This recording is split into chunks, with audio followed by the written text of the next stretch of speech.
CM Revanth Reddy tweet పై DK అరుణ fire అయ్యారు. సోనియా గాంధీ పుట్టినరోజు అన్ని హామీలు అమలు చేస్తామన్నారని గుర్తు చేశారు.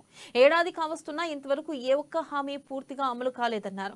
ఇక ఒక్క ఇల్లు మొదలు పెట్టలేదన్నారు. కేంద్ర నిధులు లేకుండా వీళ్ళు ఇల్లు కడతారా అని ప్రశ్నించారు. రైతు రుణమాఫీ సగం మందికి కాలేదన్నారు. సిగ్గు లేకుండా రేవంత్ అబద్దాలు చెబుతున్నారని ఆగ్రహం వ్యక్తం చేశారు. పక్క రాష్ట్రం కర్ణాటకలో డీకే శివకుమార్ ఫ్రీ బస్ ఎత్తేస్తామంటున్నారని తెలిపారు. గ్రామాలకు బస్సులు బంద్ చేసి ఫ్రీ బస్ అంటున్నారు అన్నారు.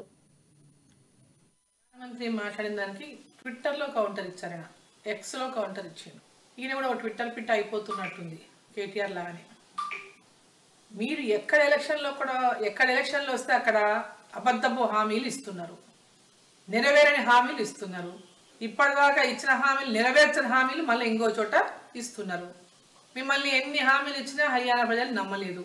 కర్ణాటకలో నమ్మి ఓట్లేసిండ్రు, తెలంగాణ నమ్మి ఓట్లేసిండ్రు. కానీ ఇప్పటిదాకా ఎక్కడ కూడా మీ హామీలు నెరవేర్చినటువంటి అమలుకు నోచుకోలేదు. మేమేదో రుణమాఫీ చేసేసినాం అయిపోయింది.